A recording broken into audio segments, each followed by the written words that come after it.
Alors, tu es enseignante d'anglais et tu as mis en place une pédagogie en évaluation par les pairs. Est-ce que tu peux nous expliquer le contexte dans lequel tu as mis en place cette activité-là et dans quel objectif pédagogique? C'est quelque chose que je faisais déjà en cours, c'est de faire circuler les travaux des étudiants.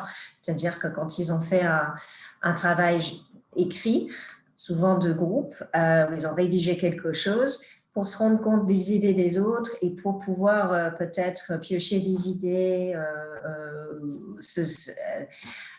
s'inspirer peut-être des expressions utilisées par les autres, je fais tourner les copies dans la salle physiquement d'habitude. Et là, j'ai vu que l'activité atelier sur Eureka permettait de faire ça. Donc, il y a à la fois, pour l'anglais en tout cas, il y a le but déjà, ça fait une compréhension écrite supplémentaire parce qu'on lit quelque chose et en général, les étudiants sont assez intéressés par la lecture d'une copie d'un autre groupe, ça c'est intéressant pour eux. Il y a aussi le côté, et ce qui est intéressant sur Eureka notamment, c'est de se rendre compte des critères d'évaluation, de se rendre compte vraiment que les étudiants réfléchissent à ce que je veux les faire faire et sur quoi je vais les évaluer.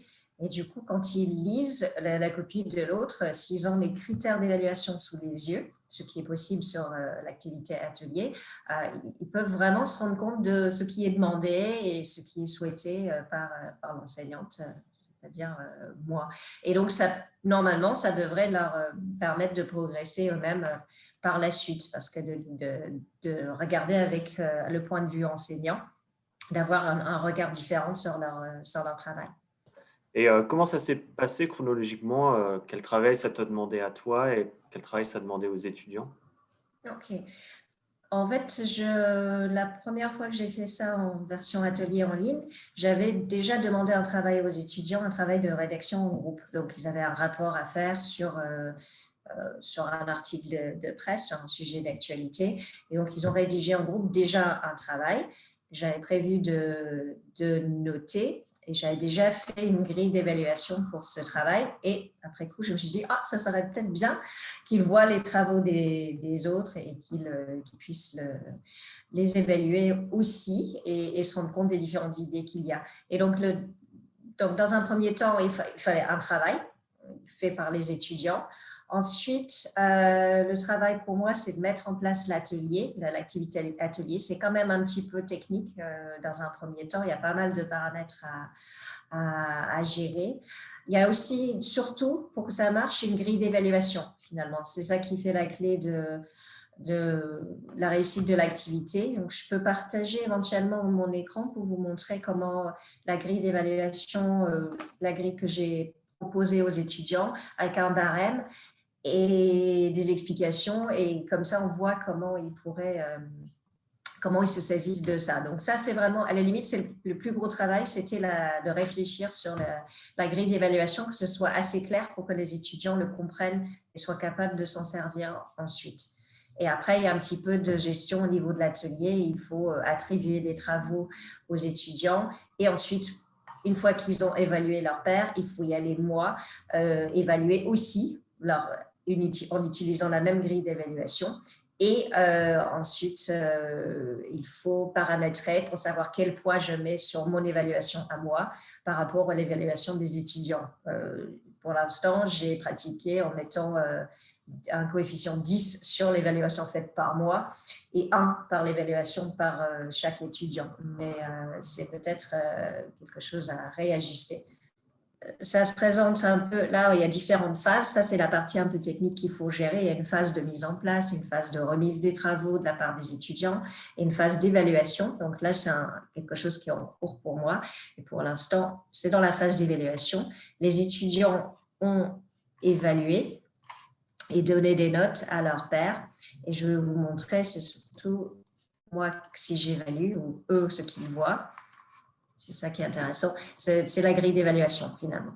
Donc, ils ont en haut, ils ont le rapport qu'ils peuvent télécharger et voir, le travail.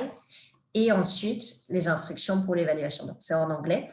Voilà, ça vous fait un peu travailler. Mais, donc, il faut lire les rapports et puis utiliser les critères d'évaluation. Et donc, moi, j'ai choisi de mettre, je crois, 3 aspects d'évaluation. Donc, il y a la forme, la structure. Vous voyez, c'est quand même assez détaillé. Il y a des fautes. Mais sur la structure, donc je leur pose des questions. Je leur dis qu'il faut donner une note sur 6.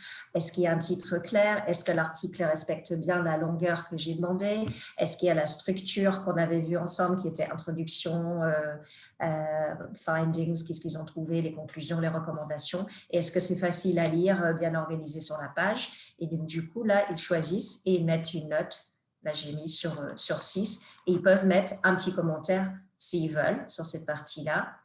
Deuxième point, là, les étudiants disent qu'ils ont du mal à évaluer parce qu'ils disent « je ne suis pas prof d'anglais, mais c'est sur la langue ». Mais quand même, c'est intéressant qu'ils essaient de se rendre compte, de savoir si c'est de bon niveau ou pas. Donc, je leur dis, est-ce que le langage, est-ce que c'est un niveau formel et pas personnel? Est-ce qu'il y a des transitions, des arguments? C'est des choses qu'on a vues en cours. Hein. Est-ce que les recommandations sont faites avec should et could? Est-ce qu'on arrive à le comprendre? Est-ce que le ton est professionnel? Est-ce que la langue est variée? Le vocabulaire est varié? Et là, mettre une note sur 7 pour cette partie-là. Et même chose, ils peuvent mettre un commentaire. Donc, je ne leur demande pas de corriger la grammaire.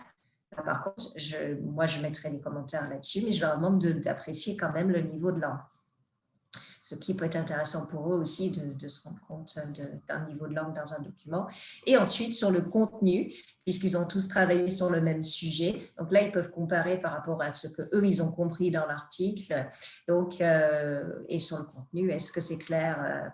Est-ce qu'on sait pour qui ce rapport est destiné et par qui c'est écrit?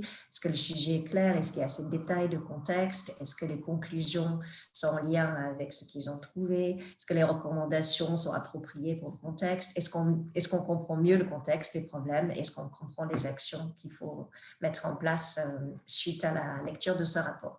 Donc là aussi, ils choisissent une note sur 7 et ils peuvent mettre un commentaire. Et à la fin, ils peuvent aussi mettre un feedback général, un petit mot gentil ou pas gentil. En général, c'est gentil à la fin. Et puis, ils enregistrent et ils ferment.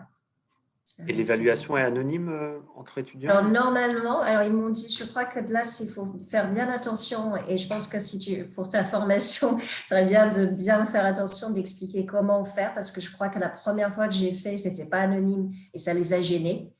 Ça les a gênés forcément d'évaluer Ça, c'est le petit retour que j'ai eu sur le premier groupe, de se dire que leur nom allait être laissé et en plus qu'ils voyaient le nom de la personne qui avait rédigé. Donc, c'est sûr que là, on voit parce que c'est moi, je pense. Parce que je pense que depuis, je suis allée dans les paramètres et j'ai donné des permissions aux étudiants et à moi qui changeaient par rapport à ça au niveau savoir qui est-ce qui écrit. Mais je pense que dans la formation, c'est vraiment important.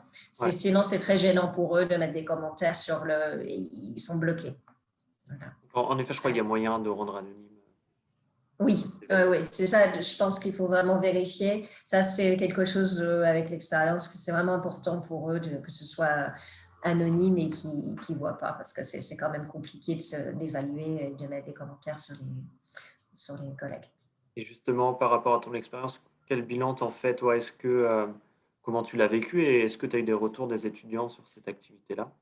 Et est-ce que tu aurais des conseils pour des enseignants qui voudraient s'y mettre? Oui. Donc, les retours, souvent le premier retour, c'était que oui, c'est gênant de noter les autres étudiants et c'est aussi le côté, je ne suis pas prof, donc je n'ai pas à noter. Donc, ça, c'est le côté négatif. Il ne voit pas trop l'intérêt. Après, je pense que le conseil, c'est peut-être d'expliquer pourquoi on fait ça en amont. Et ça, je n'ai peut-être pas fait suffisamment. Donc, il fallait peut-être expliquer le but qui était de les aider à, à la fois de lire quelque chose, de voir les travaux des autres et de se rendre compte vraiment de se plonger dans les critères d'évaluation. Et le but, c'est de s'améliorer. Et donc, je pense qu'il faut être clair sur l'objectif pédagogique de l'activité pour qu'ils ne croient pas qu'on est en train de leur demander de faire notre travail à notre place, par exemple, ça peut être ça, ou qu'ils ne voient pas du tout, mais pourquoi ils auraient à noter leurs collègues. Et peut-être les rassurer aussi par rapport à l'annotation, de dire que bien nous, on va relire derrière et que la note du professeur ou de la professeure va être pondérée. Mais franchement, par contre, au niveau des notes qui sont données, les étudiants, malgré le fait qu'ils ne se sentent pas très, très à l'aise avec l'activité, moi, quand je compare à ma note, franchement, c'est très bien. Donc, je leur dis ça après. Donc, peut-être qu'il faut le faire en plus plusieurs fois pour qu'ils se rendent compte. Parce que la première fois, si ce n'est pas une habitude, ils le font une première fois et comme ça, juste, voilà, bon, c'est une nouveauté, ça, pas trop. Mais si ça devient une habitude, qu'à chaque devoir ou à chaque fois, ils ont même 4-5 travaux à évaluer. Et du coup, je pense qu'ils peuvent y voir l'intérêt de voir les travaux des autres. En tout cas, moi, je suis convaincue que c'est intéressant pour eux de regarder les travaux des autres et pas de rester juste sur sa copie à soi. Et c'est une façon de les rendre en plus actifs en faisant ça, pas juste regarder la copie d'un tel. C'est vraiment une façon de les faire plonger un peu là-dedans. Moi, je suis convaincue que ça marche. Je crois qu'il faut répéter ça plusieurs fois et que ça devienne une habitude. Après, ils ont trouvé intéressant d'aller voir les points de vue des autres, quels étaient les rapports qui peuvent être complètement différents. Ils ont une approche complètement différente sur un même travail et je pense que c'est enrichissant pour eux.